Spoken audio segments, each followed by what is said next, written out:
चलिए, स्वागत है आप सभी का इस बुलेटिन में। एनडीए की राष्ट्रपति पद की उम्मीदवार द्रौपदी मुर्मू ने देहरादून के कचहरी परिसर में पहुंचकर शहीदों को नमन किया। इस मौके पर मुख्यमंत्री पुष्कर सिंह धामी और केंद्रीय मंत्री गजेंद्र सिंह शेखावत भी मौजूद रहे। इससे पहले देहरादून एयरपोर्ट पर सीएम धामी, प्रदेश अध्यक्ष मदन कौशिक समेत बीजेपी के कई कार्यकर्ताओं ने द्रौपदी मुर्मू का स्वागत किया। इस खास मौके पर सांसद अनिल बलूनी, सांसद अजय टमटा भी मौजूद रहे। इसके बाद सीएम आवास पर एनडीए की राष्ट्रपति उम्मीदवार द्रौपदी मुर्मू के साथ उत्तराखंड के विधायकों और सांसदों ने बैठक की। द्रौपदी मुर्मू ने सभी को अपने पक्ष में वोट देने की अपील की। इस मौके पर बीजेपी के विधायकों के साथ निर्दलीय विधायक उमेश कुमार और संजय डोभाल भी मौजूद रहे, यानी उनका भी समर्थन द्रौपदी मुर्मू को मिल गया है।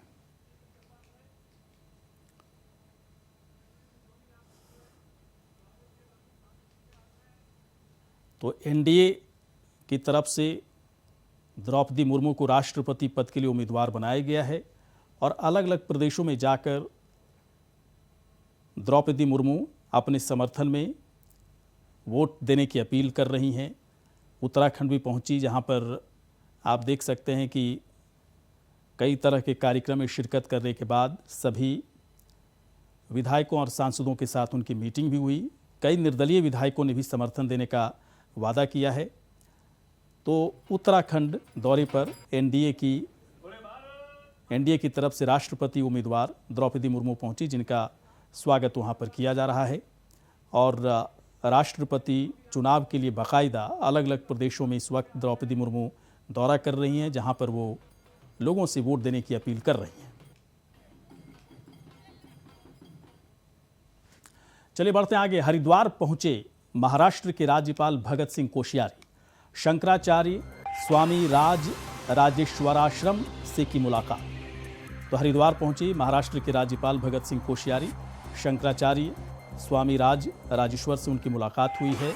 जगत गुरु आश्रम में स्वामी से भेंट की और उनका आशीर्वाद लिया। दक्षिण काली मंदिर में मां काली की पूजा भी वो करेंगे। आचार्य महामंडलेश्वर के स्वामी कैलाशानंद से भी आशीर्वाद लेंगे। तो महाराष्ट्र के गवर्नर राज्यपाल भगत सिंह कोश्यारी उत्तराखंड पहुंचे हैं, जहां पर उन्होंने कई संतों और महात्माओं से उनकी मुलाकात हो रही है। कई और से मुलाकात होनी है। महामंडलेश्वर, आचार्य महामंडलेश्वर से भी वो आशीर्वाद लेंगे।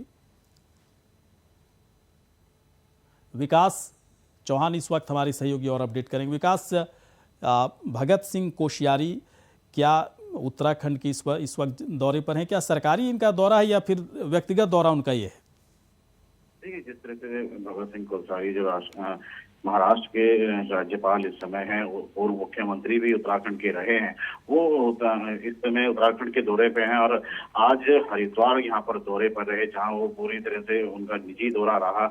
और हालांकि वो यहाँ पर ज्यादातर साधु संतों से ही उन्होंने मुलाकात की। 2 आश्रमों में उन्होंने यहाँ पर मुलाकात की है। राजेश्वर आश्रम से उन्होंने यहाँ पर मुलाकात की। साथ ही दक्षिण काली मंदिर वो पहुंचे, जहाँ उन्होंने काली की पूजा करने के बाद जो निरंजनी अखाड़े के आचार्य महामंडलेश्वर हैं स्वामी कैलाशानंद, उनसे वहां पर मुलाकात की।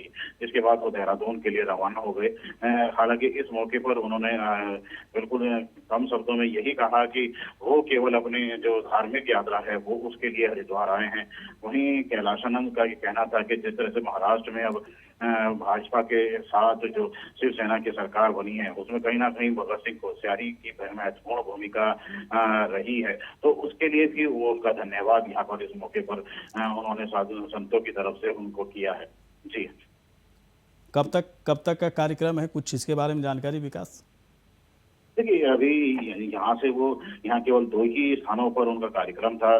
राजेश्वर आश्रम में वो यहाँ पर मुलाकात करने के बाद दक्षिण काली मंदिर पहुंचे थे, जहाँ पर उन्होंने पूजा अर्चना के बाद यहाँ से देहरादून की ओर रवाना भगत सिंह कोश्यारी हो गए हैं और आगे के कार्यक्रम उनके इसके बाद देहरादून में ही उनके कार्यक्रम रहेंगे। जी, चलिए विकास, बहुत बहुत आपका शुक्रिया इस पूरी जानकारी के लिए। तो महाराष्ट्र के गवर्नर भगत सिंह कोश्यारी इस वक्त निजी दौरे पर हैं उत्तराखंड के। पहले वो मुख्यमंत्री भी रह चुके हैं और उत्तराखंड आने के साथ ही कई साधु संतों से उनकी मुलाकात हो रही है, कई साधु संतों से और मुलाकात होगी और इस वक्त वो देहरादून के लिए रवाना हो चुके हैं, जहां पर और भी कई तरह के कार्यक्रमों में वो शिरकत करेंगे। विधानसभा चुनाव से पहले जहां तमाम नेताओं ने कांग्रेस का दामन छोड़ा था, तो वहीं चुनाव के बाद भी सिलसिला ये लगातार जारी है। इसी क्रम में कांग्रेस के प्रदेश प्रवक्ता और वरिष्ठ नेता आरपी रतूड़ी और कांग्रेस महिला मोर्चा की उपाध्यक्ष कमलेश रमन ने कांग्रेस की प्राथमिक सदस्यता से इस्तीफा दे दिया। दरअसल कांग्रेस के वरिष्ठ नेता आरपी रतूड़ी पिछले 45 साल से कांग्रेस पार्टी से जुड़े हुए हैं। कांग्रेस की प्राथमिक सदस्यता से इस्तीफा दे चुके कांग्रेस के वरिष्ठ नेता आरपी रतूड़ी ने सोशल मीडिया के जरिए अपना दर्द बयां करते हुए कहा कि कांग्रेस के हालात बद से बदतर होते जा रहे हैं।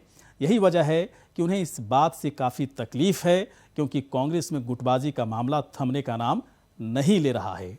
ऐसे में कांग्रेस के भविष्य पर एक बड़ा सवाल उठ खड़ा हुआ है।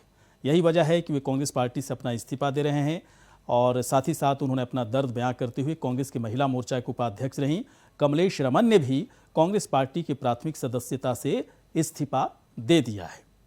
दोनों नेताओं के इस्तीफा देने के बाद कांग्रेस पार्टी को एक बड़ा झटका लगा है। तो वहीं कांग्रेस के महामंत्री नवीन जोशी ने कहा कि डॉक्टर आरपी रतूड़ी की कुछ मांगे होंगी जिससे वो आहत होंगे। यही वजह है कि उन्होंने ऐसा कदम उठाया है। कमलेश रमन जी हमारे कांग्रेस के बहुत वरिष्ठ नेता हैं और डॉक्टर आरपी रतूड़ी जी हमारे कांग्रेस के बहुत महत्वपूर्ण पदों में भी रह चुके हैं और कमलेश रमन जी यहाँ महानगर कांग्रेस की अध्यक्ष रही हैं, अभी वर्तमान में वो महिला कांग्रेस की प्रदेश उपाध्यक्ष भी हैं। अभी डॉक्टर आरपी रतूड़ी जी से सुबह मेरी टेलीफोन में बात भी हुई है। पार्टी के अंदर छोटी मोटी बातें होती रहती हैं। डॉक्टर रतूड़ी जी की कोई मांगे होंगी, कोई बात होगी जिससे वो आहत होंगे, माननीय प्रदेश अध्यक्ष जी को भी इससे अवगत करा दिया गया है। मैं समझता हूं कि डॉक्टर आरपी रतूड़ी से बात करने के पश्चात इस बात को निपटा लिया जाएगा, क्योंकि हमारे कांग्रेस के लीडर हैं। अगर छोटी मोटी कोई बात होगी तो आपसी भाईचारे से आपस में बातचीत करके राष्ट्रीय स्तर पर भी आप देखेंगे तो सारे नेताओं ने, जो कांग्रेस के जाने माने नेता हैं, जिनका अपने क्षेत्र में कुछ आधार है, जिन्होंने समाज के लिए कुछ किया है, उन्होंने छोड़ दिया है। आज उत्तराखंड राज्य के अंदर जो आरपी रतूड़ी कांग्रेस के इतने वरिष्ठ नेता हैं, मैं कह सकता हूं कि आरपी रतूड़ी कांग्रेस के एक आधार स्तंभ थे और कांग्रेस पार्टी से उनका इतना लंबा नाता और इतने महत्वपूर्ण पदों पर वो रहे, प्रवक्ता पद से लेकर मंत्री पदों उन्होंने सुशोभित किए, कई पद उन्होंने सुशोभित किए और वो भी कांग्रेस पार्टी को अलविदा कह गए। और निश्चित रूप से जो दूसरी बहन है कमलेश, उन्होंने भी जिस तरह से कांग्रेस को छोड़ा है, तो निश्चित रूप से कांग्रेस का पतन निश्चित है। और चलिए इस पूरे मामले पर और भी अपडेट के लिए चलते हैं अभय के पास। अभय कैंतुरा हमारे साथ है। अभय, 45 साल से कांग्रेस पार्टी में थे और कांग्रेस पार्टी से इस्तीफा दे दिया, प्राथमिक सदस्यता से दर्द बयां किया कि बहुत भारी गुटबाजी है। अब एक बात साफ तौर पर उत्तराखंड में कांग्रेस पार्टी के लिए समझ में शायद आ रही होगी अभय, कि अब कांग्रेस पार्टी उत्तराखंड में खुद को खड़ा नहीं कर पाएगी, क्योंकि आरपी रतूड़ी जैसे अगर नेता जा रहे हैं, मतलब है कि मामला बहुत ही गड़बड़ हो चुका है। बिल्कुल ये कह सकते हैं कि जिस तरह से गुटबाजी कांग्रेस से चल रही है, उसी गुटबाजी का नतीजा कांग्रेस पार्टी को उठाना पड़ता है। विधानसभा चुनाव के बाद जिस कांग्रेस पार्टी को अपने हार पर मंथन करना चाहिए था, एकजुट होकर के पार्टी के संगठन को मजबूत करना चाहिए था, उस पार्टी के अभिनेता टूट अलग अलग टूट कर जाने लगे हैं। पहले प्रदेश उपाध्यक्ष जोशी यहाँ पे चले गए, उन्होंने आम आदमी पार्टी का दामन थामा। उसके बाद अभी कह सकते हैं कि आज एक के बाद एक दो झटके और बड़े यहाँ पर लगे। पार्टी के जो प्रदेश प्रवक्ता थे, सीनियर नेता थे, पिछले कह सकते हैं कि 40 सालों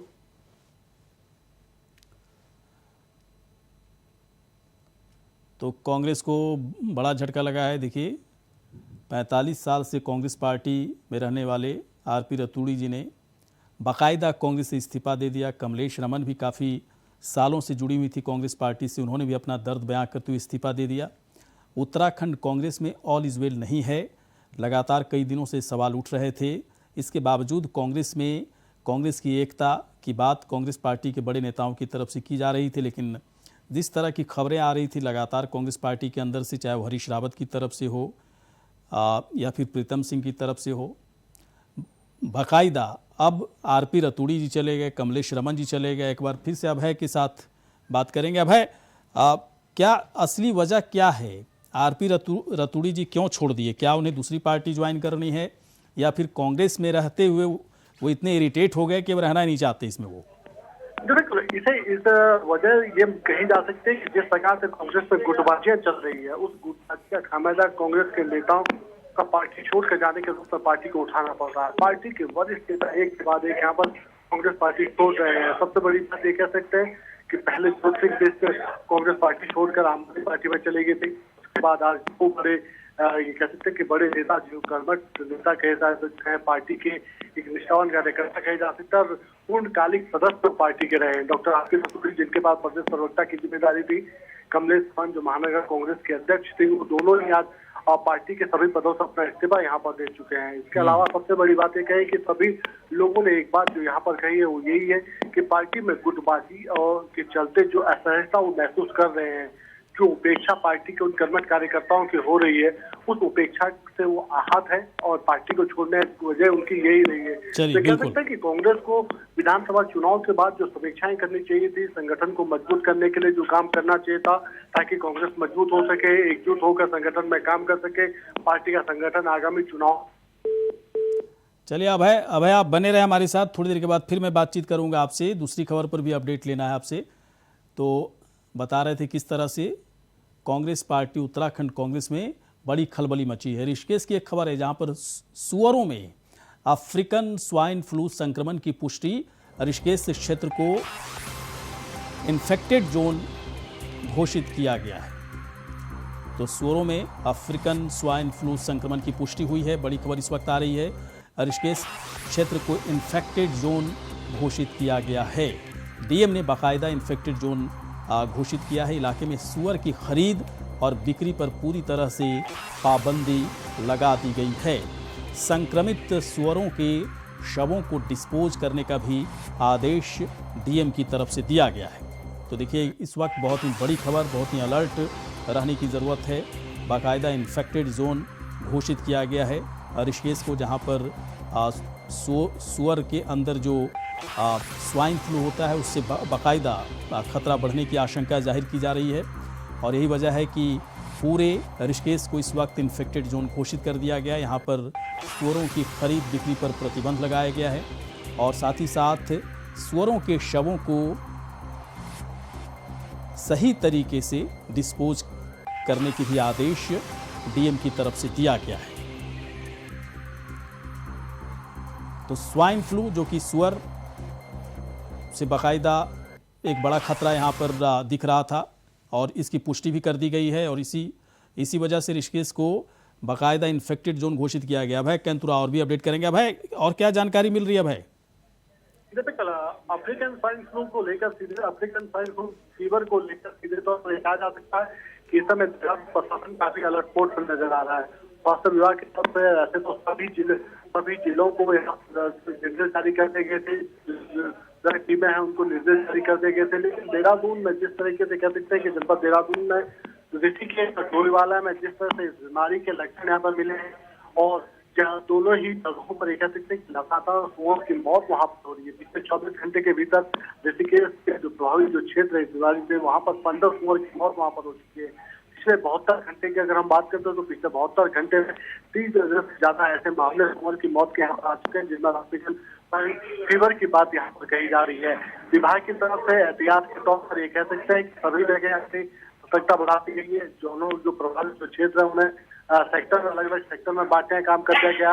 अगर ज्यादा प्रभावित जगह है तो वहाँ पर किसी प्रकार की गतिविधि जिससे ये बीमारी आगे बढ़ सकती है उसको वहाँ पर रोक दिया गया। जितने सुअर क्लास की दुकानें थी उन सभी दुकानों को यहाँ पर बंद कर दिया गया है। मास्क की बिक्री पर यहाँ पर रोक लगा दी गई है। चलिए बिल्कुल। इसके अलावा जो दूसरा जो क्षेत्र वहाँ पर भी लोगों में जागरूकता फैलाने का काम वहाँ पर किया जा रहा है ताकि ज्यादा से ज्यादा लोग जागरूक हो सके और इस बीमारी के प्रति सजग रह सके। जी चलिए अभय, खबर पर नजर लेकिन बनाए रखिए। बहुत बहुत शुक्रिया आपका पूरी जानकारी के लिए। चलिए अगली खबर है धनौल्टी की, जहां पर सुरकंडा देवी मंदिर रोपवे का संचालन रोक दिया गया है। रविवार को हुई तकनीकी हादसे के बाद इस पर रोक लगाई गई है।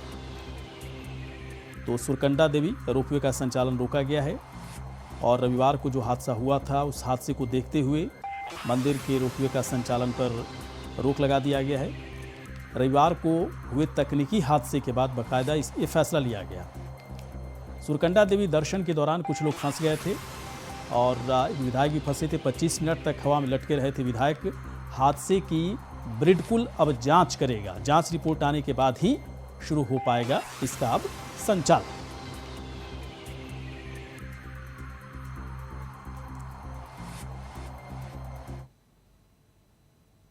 अरविंद इस वक्त हमारे सहयोगी और अपडेट करेंगे। अरविंद, ये क्या है, क्या इसमें आ रहा है कि किस तरह की खराबी हुई थी? क्या मेंटेनेंस को लेकर बहुत ही बड़ी लापरवाही यहाँ पर बरती जा रही थी? चूंकि तकनीकी खराबी अब आई, एक विधायक जी बैठे हुए थे, इसलिए बातें निकलकर सामने आ रही कि बराबर ऐसा होता रहता है यहाँ पर। जी, आपको बताना चाहूंगा कि जिस तरह से यहाँ पर श्रद्धालुओं के लिए और पर्यटकों के लिए मंदिर में जाने के लिए ये रोप वे बनाया गया था कि जो आसानी से 10 या 15 मिनट में मंदिर तक पहुंचते थे, जो कि चढ़ाई का जो रास्ता था वो उससे आराम मिलता था। लेकिन जिस तरह से कल रोप वे बीच में फंस गई और टिहरी विधायक जो किशोर उपाध्याय है उसमें फंस गए और साथ ही उसमें जो और लोग 25 से 30 के बीच में जो लोग थे वो वहां पर फंस गए और आनंद फानंद में जो रोपवे संचालन है उनके कर्मचारी वहां पर पहुंचे और उनको वहां से सकुशल ट्रॉली ठीक करके निकाला गया। कारण ये बताया जा रहा है कि जो अलाइनमेंट है तार का वो आउट हो गया था। आउट होने के कारण इस तरह की समस्या आई है। अब देखना यह है कि इसकी जांच में आगे क्या निकलता है, क्योंकि लगातार विधायक बार बार यही बात कर रहे हैं कि इसमें लापरवाही है। तो जिस तरह से लापरवाही की बात कर रही है तो कहीं ना कहीं विधायक को भी इसमें पुष्टि करवानी पड़ेगी कि लापरवाही किस तरह की है। बिल्कुल। अच्छा अरुण, एक बात और बताएं, जो रोपवे देख पा रहे हैं दर्शक, जो हम लोग दिखा पा रहे हैं, जमीन से रोपवे की ऊंचाई कितनी है? अगर ये बड़ा हादसा हो गया होता तो मतलब कितना बड़ा हादसा होता? क्या लोगों को ज़्यादा चोटें इसमें आती? किस तरह की बात हो सकती थी, जरा बताइए। जी, जिस तरह से, क्योंकि ये जो रोपवे बनाया गया है ये रोपवे एक आधुनिक तरीके से बनाई गई है, क्योंकि अगर ट्रॉली में कोई भी किसी भी तरह का हादसा होता है तो ये ट्रॉली टूट के जमीन पे नहीं गिरने वाली है। ये सिर्फ एक नई आधुनिक तकनीक से बनाई गई है कि सिर्फ ये ऊपर जो ट्रॉली है वो ऊपर ही फंसी रहेगी, क्योंकि ये टूटने का इसमें कहीं भी गुंजाइश नहीं है। चलिए, ठीक है। अगर ट्रॉली का जो दरवाजा खुलता है और उससे अगर कोई श्रद्धालु पर्यटक जमीन पे गिरता है तो उसकी हाइट 200 मीटर के करीब है। तो कहीं ना कहीं चलिए अरुण, बहुत बहुत आपका शुक्रिया पूरी जानकारी के लिए। तो पूरी जानकारी बता रहे थे अरुण नौटियाल की किस तरह की बड़ी लापरवाही यहाँ पर देखने को मिली है। 5 साल आगे की खबर है, 5 साल बीत जाने के बाद भी उत्तराखंड के सबसे बड़े सरकारी मेडिकल कॉलेज अस्पताल के हालात जस के तस बने हुए हैं। बिल्डिंग कंस्ट्रक्शन पूरी तरह से अधूरा पड़ा हुआ है। अधिकारी लगातार इस पर बजट पास कर चुके हैं, लेकिन इसके बावजूद भी कार्यरत संस्थाएं निर्माण कार्य पूरा करने की जगह टाल मटोल करती हुई नजर आ रही है। अब एक बार फिर अपर सचिव स्वास्थ्य शिक्षा विभाग ने अगस्त महीने तक दून मेडिकल कॉलेज का कार्य पूरा होने का दावा किया है। सौरभ भाटिया हमारे सहयोगी अपडेट करेंगे। सौरभ, ये तो बहुत ही बड़ी लापरवाही है, बजट भी पास हो गया, काम भी नहीं हो रहा, अब ये तो मनमानी है एक तरह से। सौरभ, पहली बात तो इसमें यह है कि जिस तरीके से पहले इस अस्पताल मेडिकल कॉलेज के लिए बकायदा जो है एक डीपीआर तैयार हुई थी, उसके बाद जो है बजट रिवाइज होता रहा, करोड़ों रुपए जो है ठिकाने लगते रहे, लेकिन 5 साल बीत जाने के बाद भी इसका निर्माण कार्य पूरा नहीं हुआ। सवाल उठता है कि जब जो है विभागीय मंत्रियों से लेकर अधिकारियों तक जब इस पूरे मामले को लेकर मुख्यमंत्री कार्यालय तक पहुंचते, वहां से बजट भी मुक्त करा लाते, लेकिन ये चिंता व्यक्त कोई नहीं करता कि आखिरकार ये निर्माण कार्य पूरा कैसे होगा। लगातार जो है कहा जाता है कि महंगाई बढ़ रही है, जिसके चलते जो है कंस्ट्रक्शन के रेट भी बढ़े, लिहाजा इस पर ध्यान दिया जाए और इनका रेट रिवाइज किया जाए। ये रेट तक तो बढ़ जाते हैं, लेकिन जब जो साल बीत जाने के बाद भी निर्माण कार्य नहीं होते, जिसका खामियाजा कहीं ना कहीं उन जरूरतमंद मरीजों को भुगतना पड़ता है जो प्राइवेट अस्पतालों में अपना उपचार कराने के लिए आ रहे हैं। सरकारी में बकायदा सेवा होने का दावा जरूर किया जाता है कि बेहतर सुविधाएं दी जाएंगी, लेकिन वह सुविधाएं नाकाफी बराबर जो है साबित हो रही हैं। जी चलिए सौरभ, शुक्रिया आपका पूरी जानकारी के लिए। तो किस तरह से बड़ी लापरवाही यहाँ पर बरती जा रही है।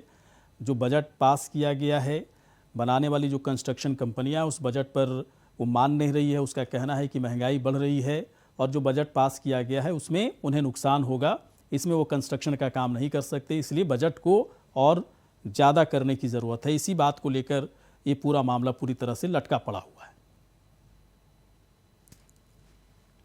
चलिए खबर चमोली से, जहां फायर सीजन के दौरान बेमिसाल काम करने वाले कई संस्थानों से जुड़े 50 लोगों को केदारनाथ वन विभाग की तरफ से सम्मानित किया गया। इस कार्यक्रम का शुभारंभ पद्म भूषण चंडी प्रसाद भट्ट ने किया। उन्होंने कहा कि केदारनाथ वन विभाग ने पर्यावरण के क्षेत्र में वनाग्नि के समय खास भूमिका निभाने वाले महिला और पुरुषों को जो सम्मान दिया जा रहा है, ये एक सकारात्मक पहल है। इससे आने वाले समय में लोग पर्यावरण को बचाने के लिए आगे आएंगे और उनका मनोबल बढ़ेगा।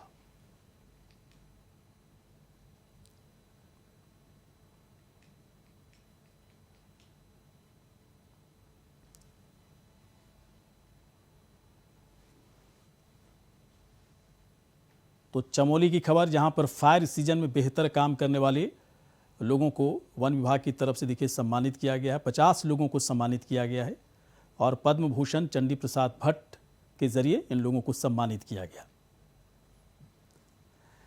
चलिए अब खबर है हरिद्वार से, जहां डीएम विनय शंकर पांडे ने रविवार को देर शाम कैंप कार्यालय में कांवड़ मेले की तैयारियों के बारे में बैठक की और तैयारियों की समीक्षा की।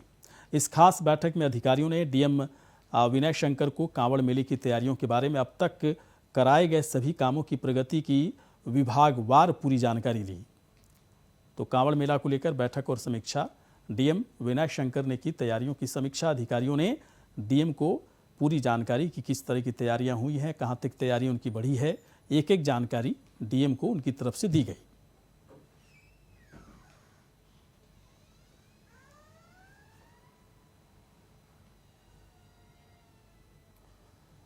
और अगली खबर है कोटद्वार की, जहां पर कोडिया पुल के निकट बनी बस्ती पर खतरा मंडरा रहा है। बस्ती प्राइमरी स्कूल को जोड़ने वाला पुल का पिलर खस्ताहाल हो चुका है, जो कभी भी गिर सकता है, जिसके चलते आवाजाही पूरी तरह से बंद हो जाएगी। तेज बारिश में पानी के साथ बहकर आए पेड़ के टकराने के कारण पुल और भी क्षतिग्रस्त हो गया है। वहीं लोगों ने प्रशासन से गुहार लगाते हुए पुलों की बरसात से पहले मरम्मत करने की बात कही है, जिससे आने वाले खतरे से बचा जा सके। वहीं लोगों ने प्रशासन पर लापरवाही का भी आरोप लगाया है। तो कोटद्वार की खबर, यहां पर किस तरह से देखिए प्रशासन पर लोगों ने बड़ी लापरवाही का आरोप लगाया, क्योंकि जिस पुलिया के मरम्मत का काम होना था वो किस तरह से उसका हाल हो रखा है। कभी भी पुलिया गिर सकता है, लोगों की आवाजाही पूरी तरह से बंद हो सकती है। इसके मरम्मत कार्य को लेकर प्रशासन की तरफ से भारी लापरवाही बरती जा रही है।